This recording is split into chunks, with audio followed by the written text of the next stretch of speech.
My name is Ike Ndolo, and I live in Phoenix, Arizona, with my wife and one child and one on the way. Just a nice little neat, orderly family at the moment. I originally am from Columbia, Missouri, and my parents are from Nigeria. They were immigrants, actually illegal immigrants for most of my life. And we grew up in a very smaller white suburban town. We grew up Catholic. So I was constantly in spaces where I stuck out, whether that was school or church. And so being someone on the outside has kind of always been who I was. And so from an early age, I learned how to try to blend in or fit in or switch personalities so I could fit the room or the space that I was in. And that was exhausting. It was exhausting to do that, especially in church settings. I have a story. There's 5 of us in my family, and my mom and my dad and my 2 younger siblings, my brother and my sister, and I'm the oldest. And so we had stopped at a gas station in Nowheresville, Illinois, or Missouri, who knows where we were. And as we're inside, and I'm noticing that there's there's a cop in there or two. We get back into the car. My parents were already there, and they were not arguing, but like my mom was just she was clearly pissed, and she was like, "Did you see what they did?" She's talking to my dad. She's like, "Did you see what they did?" And my dad just kind of like, "Leave it alone, let it go, let's go." And she's like, "No, I'm gonna go in there and tell them they're racist." I'm like, "Yo, what's up?" So my mom gets out of the car, marches back into this gas station, and proceeds to lay into the gas station clerk and the police officers that were there. I'm like, this is like, I'm eating this up. I'm just like watching my mom, who's like 5'3", she was a giant, I was like, man, oh man. And by this time I'd already seen Rodney King get beat by 8 police officers and watch those same police officers get acquitted. This is, my entry as a black man into white America. So seeing my mom not just sit back and say, well, this is just how it is, keep your head down, but she's like, hell no, I will never just lay down to racism, really formed me. So I grew up passionate about civil rights, the civil rights movement in particular, the leaders of the civil rights movement, Martin Luther King, Malcolm X especially, Stokely Carmichael, enamored by Fred Hampton and the Black Panthers. And so I dove into that because I think I was trying to find something that I was about, because I had to be all these things, it felt like. But this is something that I was passionate about. This is something obviously that affected me, but the idea of injustice against a group of people because of their skin color was abhorrent to me. And I poured everything I had into that. Fast forward, as I'm starting to, get used to my faith, I'm still in the Catholic world, Catholic Church, and it's very, very white.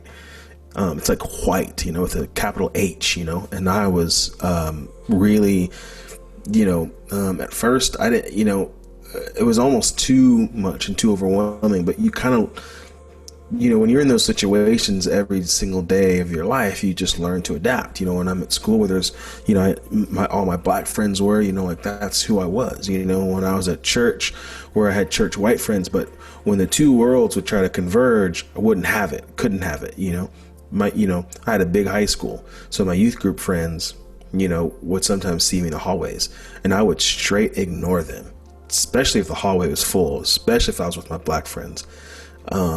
And I would do hard lefts, hard rights just to avoid them. My church that I went to was very organ choir based, typical Catholic things that you think of. And I moved to Arizona, and the churches were just more contemporary worship styles, drums, bass, guitar, that whole thing. So I'm leading worship, at the church, started getting calls to travel. I remember my first traveling gig. I had no idea what I was doing. I didn't know why they wanted me to come, but it was it was a really cool experience. And I thought, wow, I don't know if that's ever going to happen again, but great. And, but it kept happening. And fast forward, then my kind of world kind of opened up. I started leading worship, all over the place, not just in Catholic settings. I think some people would be surprised, like I was leading worship in a lot of big Catholic conferences that looked probably very similar to a lot of evangelical conferences. And yeah, it was a really cool, exciting time.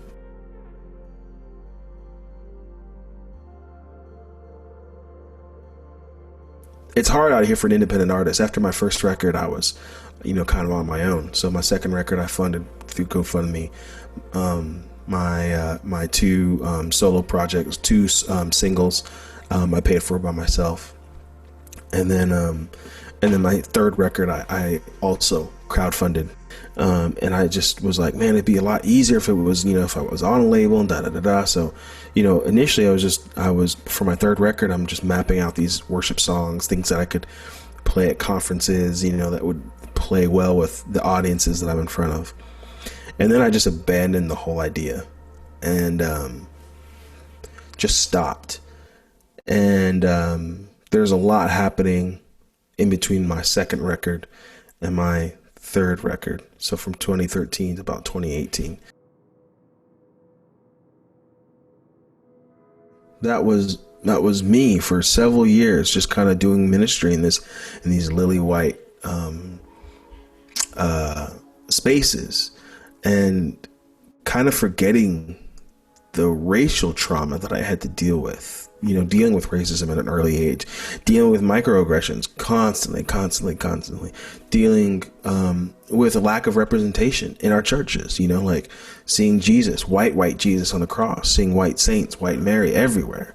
I don't know if people understand the trauma that does to a little black child, that the God that they worship and the holy people that worship that God are all white, which automatically puts you on the outside. So in between my second record and my third record, a lot of things went down. But kind of the first biggest thing was I lost my dad. And that was a really, really, really, really difficult, hard, impossible time for me. And right before then, it kind of had been, just the hits had been coming.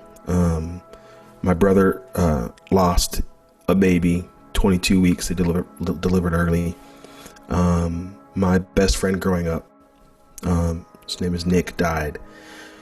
And then the capstone was losing my dad to cancer. So those were some pretty big, huge, significant hits that I took, and really questioned my faith in God, my faith in a good God.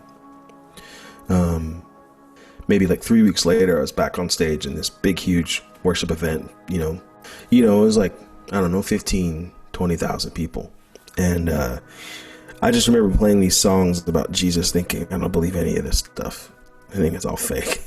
And I don't know if I believe in a good God, anymore. And so what happened there was, it was just, it's not all perfect. It's, people like to tell stories about like, well, this happened and my faith went really downhill. And then, this thing happened and it just, whatever, I went through some severe ups and downs, from that moment, and creatively and spiritually for sure. I drank a lot, like I I was angry and indifferent.